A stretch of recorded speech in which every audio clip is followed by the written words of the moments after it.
This is all wrong. I shouldn't be up here. I should be back in school on the other side of the ocean. Yet you all come to us young people for hope. How dare you! Boring. Boring. Boring. You got it. Don't tell us what we're going to feel. We're trying to solve a problem. Don't tell us what we're going to feel. I'm not telling you. Because you're in no position to dictate that. Remember what you're doing. You're in no position to dictate what we're going to feel.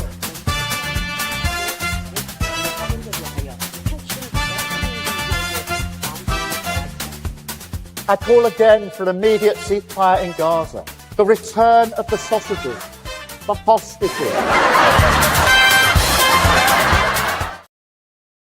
Greetings, one and all. Lembit Öpik here on Lembit Öpik Live on unprecedented TV. And boy, what a year we are going to have. Everything from the I told you so, so's we want to put forward about snowstorms, through to the I told you so's I'm going to put through back to you about Ukraine, and I told you so's about Greenland. Actually, that last one I made up, but I haven't made up the fact that I think that Donald Trump is running rings around Europe, the Eurocrats and Starmer, who once again embarrassed themselves in yet another meeting in Paris. These seem to be the most flaccid, impotent political events in recent history. But I'll see what my guest, Nick Buckley MBE, says about that in a minute. Before I go to see him, though, please do follow us on X. You can find me at Lembit Öpik. You can also like and subscribe at Unprecedented TV on YouTube. That really helps us, costs you nothing, and we are about to go into a vast period of expansion, and it's a pretty exciting time. However you get your on-stream media, please do spread it around. I love the fact that so many of you have been doing that, and best of all, you've actually been giving us great feedback too, and you can get involved in the comments if you wish as well. So wherever you are, thank you very much for watching. Now, one other thing, you'll find hundreds and hundreds of shows in our archive, and you can compare the predictions we make and perhaps the hubristic I told you so's that we pump out, as I just have, with the reality. I'll be the first person to admit it if I've got it wrong, but so far we've got it at least 90% right. The theme, therefore, today is what's going on with Europe, Starmer, Donald Trump, Greenland, and Ukraine. We've had yet another coalition of the willing. What an embarrassing phrase, in my view. And they met this time in France with the impotent leader of France, namely President Macron, meeting the impotent leader of the United Kingdom, Keir Starmer, and a bunch of others too. They've made more commitments, more promises. They're suggesting that they're going to put some soldiers into Ukraine when there's a ceasefire. A few problems with that we'll talk about in a few minutes. But what for? If Russia gets its three demands, surely that's it over anyway. Apparently not. Apparently these Eurocrats are terrified that Russia will try to, well, invade and conquer Europe. Is that feasible? Is that even practical? Is there any point in it?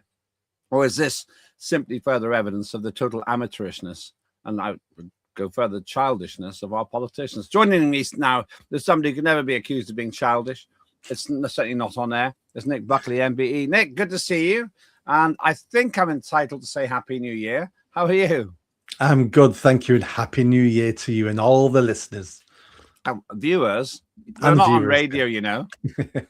if you thought we were on radio, why do you wear a tie? Or maybe you just think people are washing up while they're talking and they can't bear to see us on screen. They couldn't handle the truth. Anyway, how was your Christmas and New Year? Oh, great. Nice and quiet. Did what I wanted. Plenty of food, plenty of drink. Went out quite a few times. So, yeah, really good. That sounds a bit decadent. Well, our listeners will be obsessed. Maybe that's what you think now. You think that our listeners are so poor they can't afford a telly anymore. do you know what? It's the opposite. I think radios are more expensive than TVs these days. Yeah, you could be right about that. But what's even more expensive is a war in Ukraine. Let's get into this. You may have seen all this. The latest, in my view, hugely embarrassing meeting. There's one person I respect in that picture, and that's, can you guess the one I respect in that picture? Maloney. Yeah, absolutely. The head of of Italy, who I think always looks, I would use a stronger phrase, but a little bit fed up and she's with the others. And you just look at them, it's just embarrassing in my view. But to set the scene, they met in Paris. They meet all the time. The Coalition of the Willing. The Coalition of the Willing, which Dr. Marcus Papadopoulos, one of our great presenters, has rechristened the Coalition of the Wallies. And they meet and they talk and they say stuff. Before we get into the detail, what's your take on the latest meeting?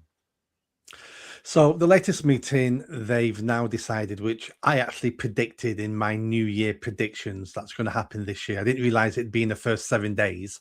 That's how good I am. That's how good I am. I said that we're going to have Western European nations, soldiers on the ground in Ukraine publicly. I'm sure we've already got personnel there already. I'm sure we've got special forces. I'm sure we've got advisors. I'm sure all that's going on behind the scenes.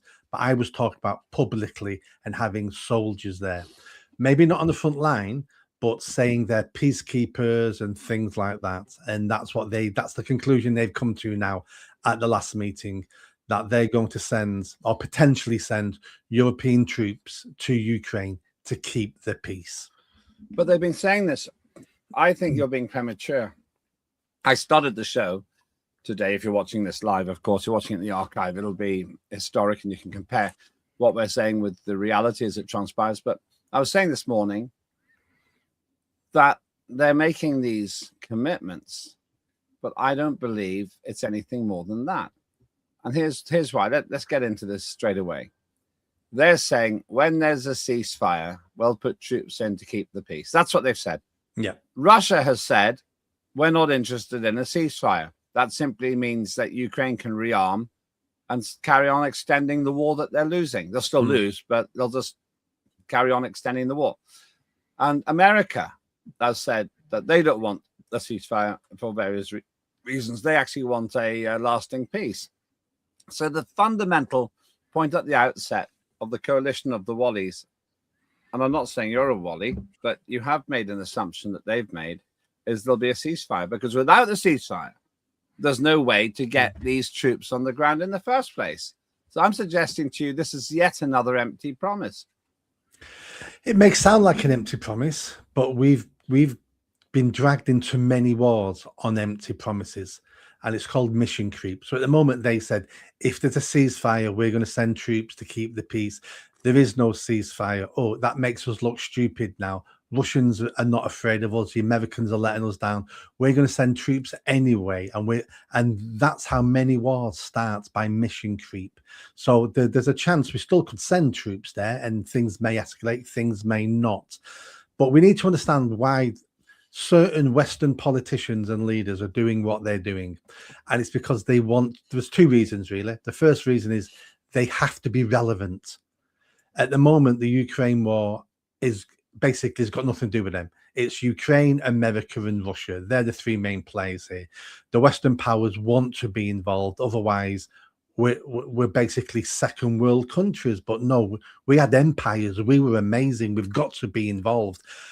That's the first part. The second part is all our intelligence services and our armed forces across Western Europe are saying Russia's dangerous. Russia is a threat. They are a threat. They're not a big threat, but they are a threat. And if we allow the Americans and the Russians to do a deal that doesn't include us, then we may be piling up problems for another day. What happens if Russia then decides to take the rest of Ukraine? What happens if Russia goes somewhere else? What happens? These things, I agree with you, are not very likely, but intelligence services and our armed forces shouldn't be working on the premise that this isn't very likely, so let's not do anything about it. So I think there's multiple things playing here. But when can we just get the Macron picture up again? Thank you. When we're looking at people like them, Macron, Starmer, and Zelensky, I think we're looking at three of the worst leaders in post-war history. Macron is utterly useless, as far as I can see. Desperately unpopular in his own country. Starmer, we've talked about before, and comes across as just unable to think strategically, and Zelensky's losing a war, and I suspect he has other problems as well, but I'll ask them the questions about them in a minute. So when you've got those people on your side, you're just not on a winning on a winning streak. But you said something which I find interesting on to explore. You said we need to be prepared. I see no scenario in which Russia is going to try to invade and conquer the Baltic states. So there's a specific prediction. And by extension, Finland or Germany or Poland or France. I don't think Russia has any military territorial ambitions beyond securing the safety it needs on the Ukrainian border. Now, they could say, well, you promised not 1 inch to the east, and you've now got Estonians and Latvians, Lithuanians, all these other countries in NATO. So you lied in 1990 NATO. And they could say, well, and we're going to invade and conquer those and get those out of NATO too. But I don't think he's going to do that. I think they've been very clear. Their three demands, and their three demands pretty much from the start have been the same. They have been from the same, not even pretty much, actually from the start. Denazification of Ukraine, which shouldn't be a problem if it's not Nazified anyway. Why would anyone object to that? The second demand is no NATO membership for Ukraine, something promised in 1990. And the third one is demilitarized Ukraine, which is a consequence of the other two in a way. So why can't we just agree those three things and get peace? Two things. The first thing is you don't see Russia being a threat and taking over any other countries. We had this conversation in the late 1930s in this country. A guy called Adolf Hitler. He doesn't want an empire. He's only taking this land from Czechoslovakia because they're all German speakers. That's all he wants. So we never know what somebody wants. It's always like, I used to be a Boy Scout. It's best to be prepared. So let's prepare that Russia is dangerous and maybe a threat in the future. There's nothing wrong with that. That's what all countries should be doing with people we don't trust. Is they're a potential threat. Let's make sure they don't surprise us one day. Not got a problem with that. With Ukraine itself, those European leaders have also got another worry there. So America now has just kidnapped the elected leader of Venezuela. They're talking about Greenland. If Europe must be thinking to themselves, and I can see why they're doing it, Europe must be thinking to themselves, are we entering a new phase in world politics now where the big boys take what they want, like we did 150 years ago? Weak countries, we take them. So is that sending a signal to Russia, to Putin, that, do you know what? You can sort of have Ukraine. You can have it. The Americans don't care. As long as you don't interfere with what we're doing on our doorstep in Latin America, South America. So all I want is Europe to be prepared. Now, our leaders at the moment in Europe are pathetic, as you rightly said. They can't prepare for anything. We all want the war in Ukraine to stop because it does not benefit Western Europe. The way to stop it is to make sure it stops. It's not to make sure we get the best deal for Ukraine. It's not to make sure we get the best deal for anybody but ourselves. And the best deal for ourselves is the war ends. That's the best deal we should be looking for now. Yeah, after the break, I want to talk to you about Venezuela and Greenland and what that tells us about, well, the military integrity of the West.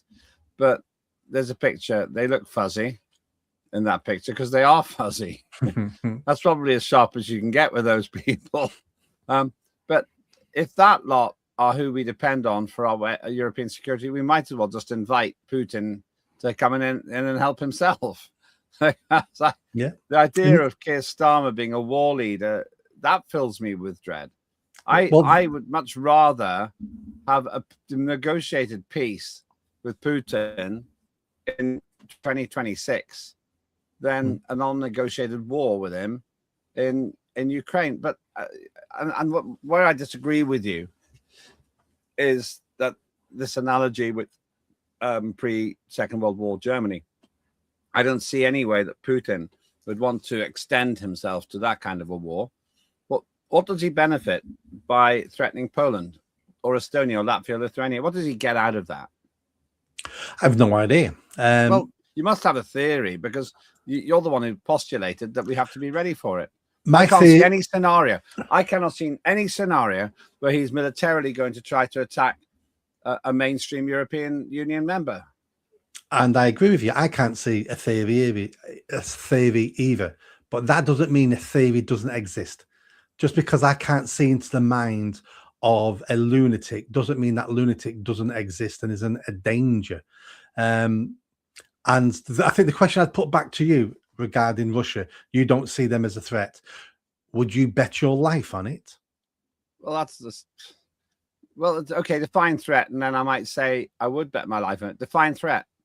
Define threat that Russia potentially over the next few years, next few decades, whatever time scale, could rearm, could become a military power again. Of course, they have ideas of being a world power because they used to be a world power, and losing that has affected their sense of being. So they're trying to go back to the great days of the Soviet Union, when they, you know, ran a big chunk of the world, when they had influence. That is, and again, Germany, go back to Nazi Germany, the Aryan race. These things drive people, especially dictators and people like that. It wouldn't surprise me if they have those ambitions.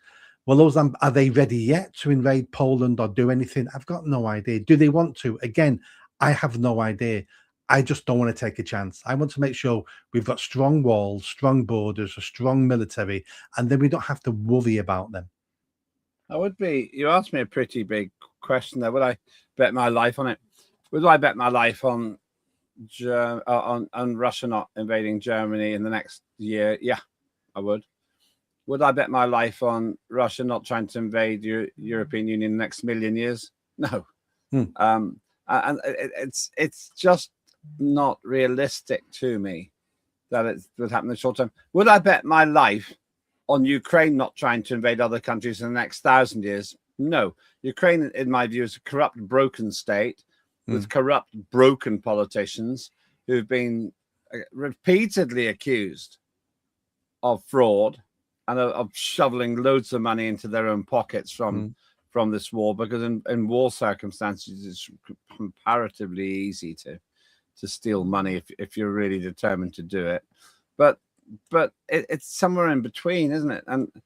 And my issue is I can't see any motivation for Vladimir Putin wanting to invade and conquer a European country. But even then, if you take this rather absolutist approach and say, even if there's a tiny chance we need to do something about it, we're not going to be able to then, because theoretically France could try to invade Britain.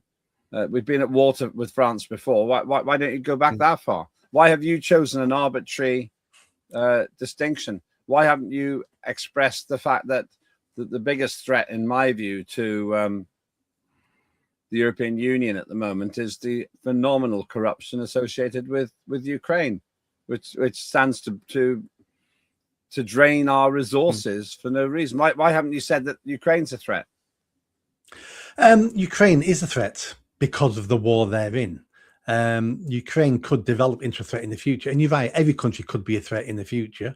But we have a modern history with Russia.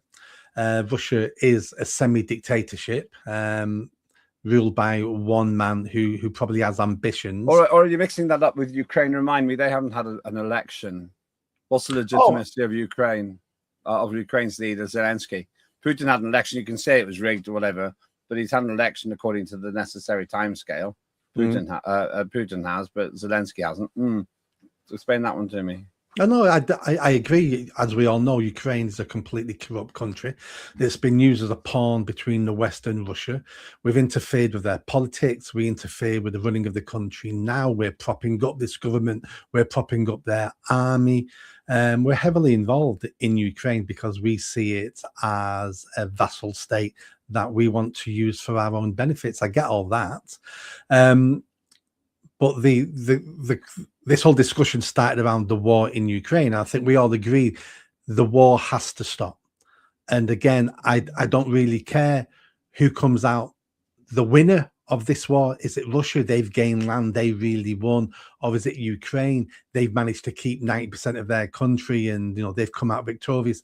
I don't care who comes out the winner, because if we can stop the war, then the West is the winner. My country will be the winner, because this war is nothing but a headache for us. Financial drain. It's destabilizing Europe itself. And the quicker it ends, the better for everybody. Okay, well, stay with us. You're watching me, Lembit Öpik, with Nick Buckley MBE. The man is paranoid about Russia, some would say. Some would say. And China. And China. And China.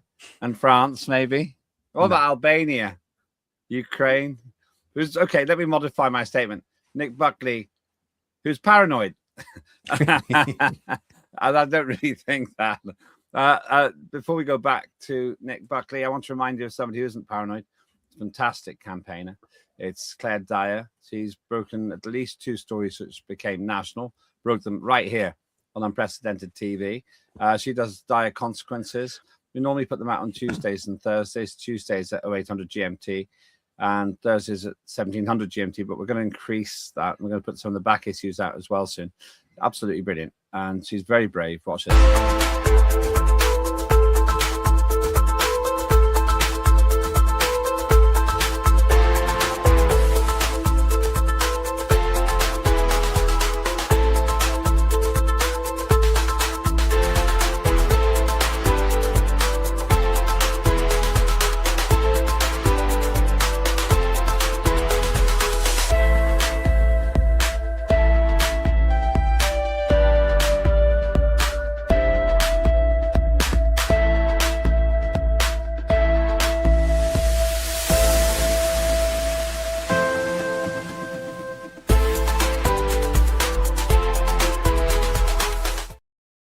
That's Claire Dyer. That's compelling viewing, and you should watch it, please. You'll learn a lot when she takes local issues and finds the national and international relevance from them. But for now, we're talking international issues with Nick Buckley. You're not paranoid. I feel guilty, and I got told off during the break. It's good to be paranoid. Well, are you laughing at me? No. We all need to be a little more paranoid, because it's a natural instinct. That's what keeps us alive. It's a survival strategy. If you're walking through the woods and you hear a branch crack, it's like, is that just a branch or is that a wolf? So it's best to take precautions, climb up a tree. And if it turns out just to be a broken branch, then you've lost nothing. But if it turns out to be a wolf, you've saved your life. So paranoia can save you. Well, I don't want to be rude. I know you live in the north of England, but if you're walking through woods and climbing trees in your suit because you think there's a wolf coming, that's really paranoid in Britain. Well, we have a story about this, Little Red Riding Hood. If she'd have climbed that tree, she'd have been fine. But it wasn't in Britain. We don't have any more wolves. We ate them all, I think, or something like that. We hunted them all to death. Why? Because we were paranoid about them, so we wiped them out. I think Little Red Riding Hood would have had other issues if she decided to corner herself and top up a tree. At least I know where to find you now if you're late for a show. We've been talking about Coalition of the Willing. And there's another picture of them together for peace and security. Yes. Group hug, everybody. Group hug. Kumbaya. And of course, the one person who can't look at the camera is Keir Starmer. Just every time you see Maloney, you just think she's just feeling, why do I have to hang around with these idiots? Yeah. I want to interview her and ask her that question. There are half a dozen politicians in that list there that I would put as in the worst 10% in the last 100 years, I would say. You were saying before the break that we need to be prepared and paranoid just in case Russia's going to do something. These are the people who'd be getting together to fight the war. Surely you don't seriously think these people are competent to fight the war. The one that they've been trying to fight, they've been losing hand over fist. And tragically, I would say over 2 million people are dead in Ukraine alone now. And this is because since World War II, we've relied on America to protect us. So therefore, we've not had an urgency to elect real tough leaders to run our countries, because it's like, oh, we don't have to worry about defense. The Americans will protect us. They always have, they always will. But those days are over. And if I was Putin looking at Western Europe, I'd be going, easy pickings. Sorry, that's a bit of an exaggeration. Still not easy pickings, but my God, they're easier to defeat than they would have been, a few decades ago. Look at the British Army, look at the foreign armies full of gays and queers and women. That doesn't make them bad fighters. I understand the DEI point you're making. And if you're saying that we should have a meritocracy, get the best fighters in instead of having some kind of quota system, I agree. Yeah, absolutely. So we've weakened our armed forces. Our leaders are weak and pathetic, and have been the whole society has been over feminized. So our leaders are over feminized. Just as you said, that slogan on that poster said then, it's all about peace and can we just not get along? And do you know what, Russia, you're not bad, give us a hug. And what these people don't realize, because we've not had a war really since the Second World War, a proper war where, conscription, lots of people fighting, lots of people dying, is we forgot in the West now how evil the human heart is, and the evil they will do, and the things they will do, and what they want. And we forgot all of that now. We think everyone's like us and we just all want to get along. Most of the world isn't like us. Yeah, well, we've got the coalition of the willing, and they meet and they don't really do anything. They're actually hugging there. I just find all this whole thing awkward. There are a couple of American representatives showed up, and it seems to me that Americans just are laughing at Europe. They're just absolutely not taking Europe seriously at all. They've showed up for this meeting, probably to instruct the Europeans on what they have to do. But all this fighting, I just don't believe, largely for the reasons you've said, I don't believe that the Europeans have any capacity at all to change the course of this war. They sign these bits of paper, and what for? What's it mean? It's meaningless. So Wickoff does his duty, speaking politely and everything else, but I don't see the Americans thinking that Carney there, the man who thinks there's a climate emergency, I don't think that anyone takes these people seriously. Can we just stop that for a minute? No, well, you missed it now, but basically, I find these people insipid, literally insipid. Yeah, I get what you mean, but I think what you need to think about is, what are they trying to achieve? Well, what are they? I can't figure it out anymore. Well, yeah. So again, this should be easy for you because you were a politician for a long time. These are politicians. What are these people trying to achieve? It isn't a ceasefire. It isn't world peace. They're trying to achieve what all politicians always try to achieve, which is to be re-elected. And all these politicians know through polling and through other elections and history that you're more likely to get voted in and to have your polling quite high if you're a war leader, if you look tough on an international stage, if you're seen with other leaders, people automatically subconsciously go, he must be a somebody. So all these Western leaders are doing this pantomime, because that's all it is. It's a PR pantomime for their own audiences. But they don't look like war leaders. Look at them. They just wander around talking about this man. I will listen to Zelensky. If you're watching this live, you'll have to go right back to 5th of January. He kept saying, it's still not enough. It's still not enough. His same old mantra, because he doesn't understand politics, not properly. He's not a professional politician, in my view. There's a professional politician. There's a man who really knows how it works. And he moans, Zelensky moans, I need more, however much he gets. His country's being smashed to pieces because, frankly, Zelensky's incompetent. He's being supported by incompetent European leaders, and America doesn't really take him seriously. And America doesn't take any Western European leaders seriously. They're all failing, and we've been failing again since Second World War. But again, let me go back to the point I was making. These Western leaders are doing this for the home audience. People like you know because you know too much. You know, former politicians, you read up on this stuff. They're not going to fool look at you. that. Look at the embarrassment. It's embarrassment. I'm sorry, I'm asking my team to go back a bit. But basically, these scenes, they just don't. They actually, it looks like amateur hour. More than standing around all the time.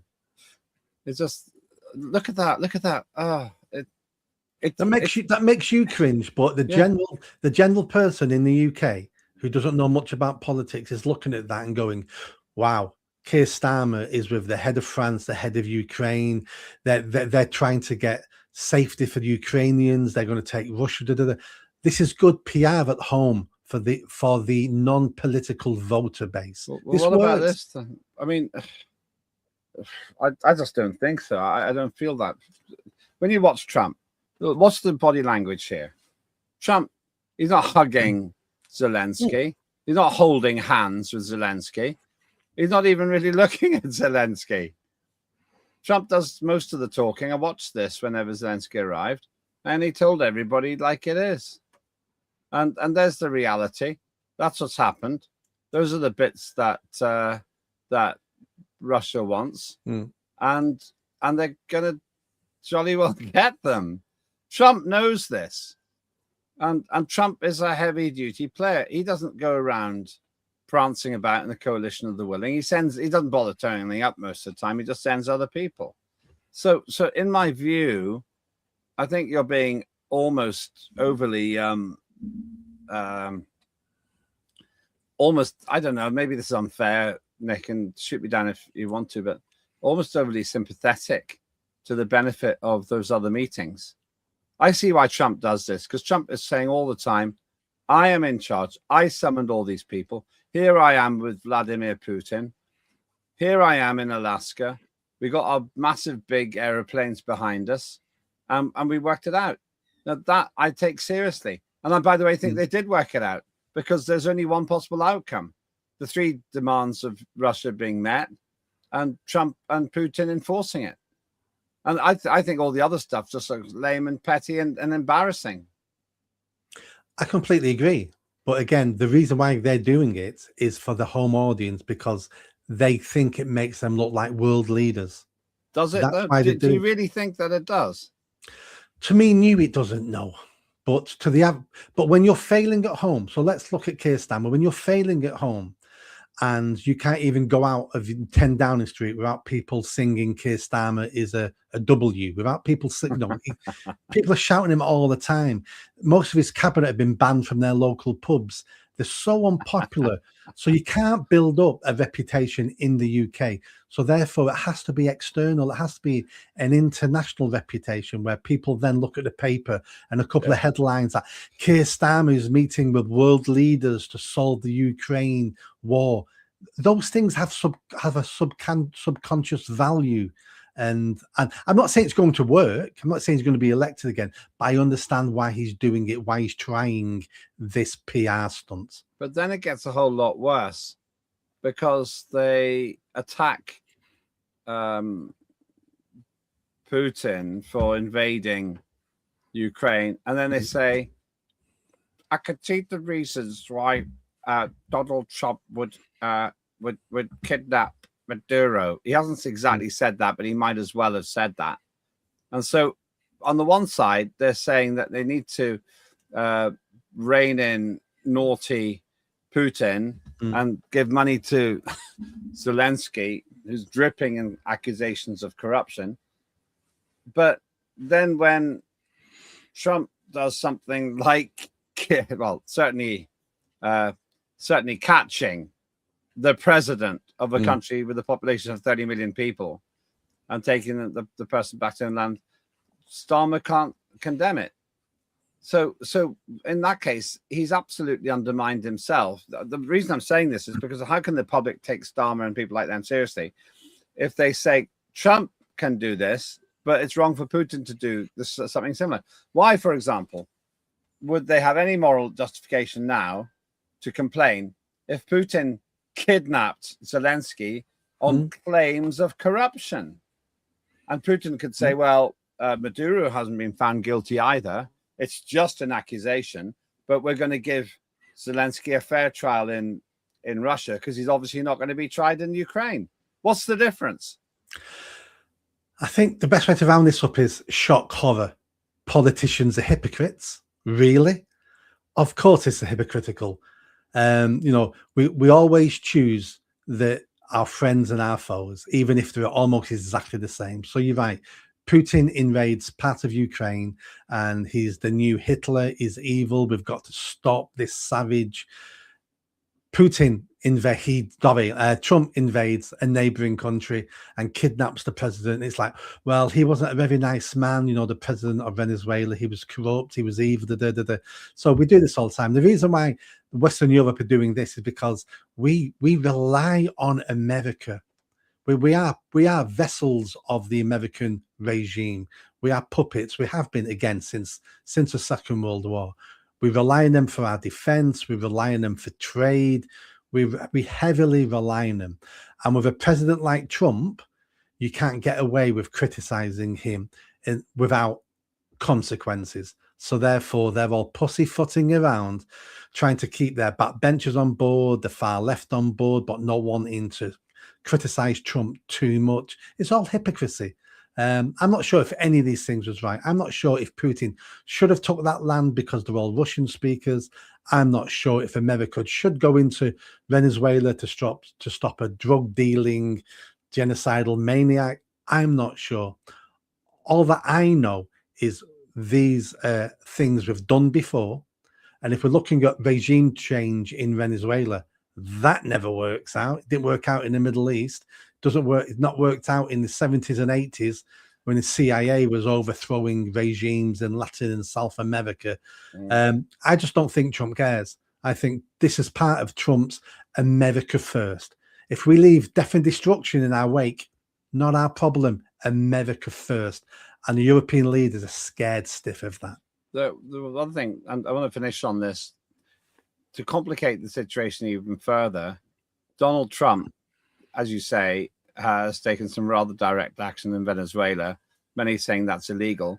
But the very same Europeans who are criticizing Vladimir Putin for his incursion into Ukraine are not willing to condemn Trump. But there's another complication. It's the relationship between Putin and Maduro. Putin can have a field day. So can the Chinese and South America saying, well, how much more evidence do you need? That you need security guarantees from us in China and Russia. Because if you haven't got them, then America could nick your leader. and isn't this playing the fact that Europe looks completely flaccid and impotent now? It simply creates the opposite effect as should be created by this coalition of the willing nonsense, because they're just laughing. Trump's laughing at them, and Putin can be rubbing his hands saying, well, Europe doesn't have to like me. Most of the world does. Yeah, I think Trump has realized that the Americans have policed the world now for getting close to 100 years, and they're hated because of it. So I think Trump... I think near enough they are. Yeah, they're always seen as the baddies, interfering, even if they're doing good stuff. That I think a large proportion of the world hates them because of it. So I think America and Trump has decided, you know what, we're in this for ourselves now. If we don't move the pieces on the board to benefit us now, it's going to be too late in 10, 20, 30, 40 years, because China is building. They're going to be a huge power. Russia might increase their power. America's almost bankrupt as well. We may not be able to spend as much money on defense. So I think he's preempting a tougher world for America, and he's moving some of the pieces to benefit America. That's my sort of understanding of that. But you're right. He's now given free rein to Putin, as in to say, well, we can't criticize you much because we're doing exactly the same.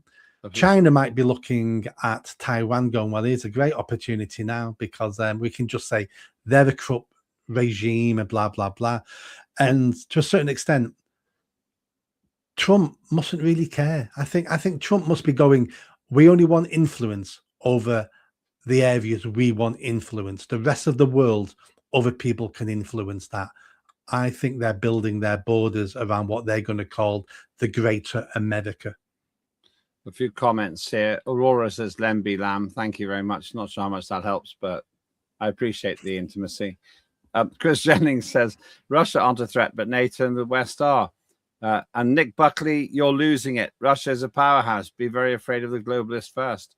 I'm more inclined to agree with Chris there than with you, because I just think, well, no, I think you are saying that Russia is a powerhouse, but I think that we need to respect Russia. There's no scenario that we can beat Russia. There are only two scenarios, really, that Russia gets what it's demanding in Ukraine, or we all lose. I can't see any other option. Whether it's right or wrong, the West simply hasn't got the military willpower, the might, to defeat Russia on its own doorstep. I could completely agree. Completely agree. In which case, let's go to one other area. This ties into what you've said. Greenland, interesting developments there, where Donald Trump has said he would consider using force to get Greenland on side. That's a tricky one, because how do you fight for a huge, massive, big island that looks like this? I mean, it's covered in ice and stuff. Do you know how many miles of actual road there are on Greenland? 27. No, 100. Now that doesn't sound so small, but 100 miles. 100 miles on a huge, massive island. I should know the size. And so there's all this moaning by European leaders now saying, "Oh yeah, we've got to protect Greenland." They haven't got any power, whatever, do they? They haven't. America will not invade Greenland. There's a prediction. America want Greenland, and America may go on the offensive now to convince the people of Greenland, why don't you become American citizens?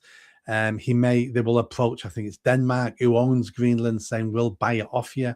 And for people going, you can't buy countries. Of course you can. America bought Alaska off Russia.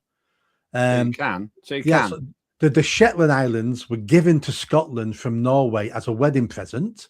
So you can, so you can trade land. So if America, and let's go back to what I said before, Greater America, defending America going into the future. Iceland's a big part, not Iceland, Greenland's a big part of that if you look at the map. So of course they want to buy it. They will, if they get it, they will buy it. There'll be a referendum on the island where most people will probably vote to join America, and then they will buy it off Denmark. That's the only option there. Yeah, I wish there was some mnemonic that could make Greenland great again sound like Gaga, but I don't think I can work it out. Not while we're on air. Greenland, Arctic great again, I suppose the best I can do in front of a live global studio and studio audience. The whole thing about Trump saying he's willing to think about taking Greenland by force. What are you taking? There are 57,000 people living there, but most of it's uninhabited. It's just a lump of ice on a rock. If America wanted to take it, they could take it over a weekend, but they wouldn't do it by force. Well, they don't need to, because they're allowed to do what they want there anyway, aren't they? They are, but don't forget, I think Trump is planning for decades from now, and Greenland strategically protects the North America. That's why he wants that island. Do you know how big? Do you know how big it is? It's big. It's 2,700 kilometers long, roughly, about 1,100 kilometers wide. Don't jump down my throat, folks, if that's not exactly right. But it's something. It's over 1,000 kilometers across and over 2,600 kilometers tall, if you like, from north to south. And there's 50,000. It's got the population, which is less than Southampton, I think. It's certainly less than a biggest town like, I don't know, I'm trying to think of a town, Bristol. Certainly less population than Bristol in the whole of that island. He's not going to invade it, I don't think. I think he's having a fun. Ricky Sickles from the Philippines says, my, so much unknown, which is very, very measured for you, Ricky. What's going to happen with Ukraine? Any change in direction, or are they just going to keep on losing? losing money, suffering corruption accusations, and losing lives and land. I think, unless something unknown happens, I think this is going to carry on for a while yet. More death, more destruction, stalemate, but it'll just carry on. What the unknown is, I've got no idea. That's why it's the unknown. America may force Europe's hand. He may force Putin's hand. He may do a deal with Putin. Who knows? But something needs to be done. I just want this war to end. It's the only result that will benefit all sides, is the end of the killing. I mean, don't get me wrong, I understand the Ukraine resentment in that. If France suddenly invaded Cornwall, I'd be like, well, we're fighting these French guys until the last man, and we're going to kill them all.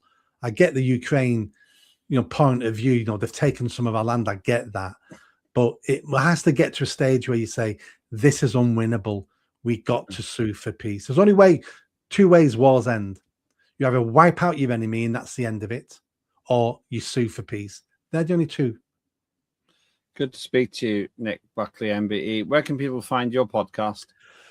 All over social media. Find me on YouTube at Nick Buckley MBE. Daily videos, daily interviews, and I do a lot on Twitter and Facebook. Again, at Nick Buckley MBE. I'm going to chat with Nick in a minute just after the show. You don't have to wait. You can find Nick Buckley MBE all over the place. Javier say thanks for getting involved in the chat. If you're watching this in the archive, obviously it'll be harder for me to chat with you. My prediction is that Europe and the United Kingdom are completely irrelevant now, really, almost irrelevant to what happens in Ukraine. I think that Zelensky has to do a deal. He will do that deal when he's told to by Trump. Trump and Putin have it sorted. It's all over by the killing, and the outcome is known. As for Greenland, I think that Trump is doing the art of the deal, and that art of the deal will lead to some kind of influence there, but he can build his air bases there anyway, because Greenland's more than happy to get the money. Don't forget to look at the other shows we got as well, including the great Warren Thornton, who regularly covers these subjects and will continue to do so. In the meantime, hope you found that interesting. So many great shows here on Unprecedented TV. Please like and subscribe, and that helps us. It's going to be a huge year when we don't want to beat the mainstream media. We want to be the mainstream media. I'm Lembit Öpik. That was Lembit Öpik Live on Unprecedented TV. Have a good day.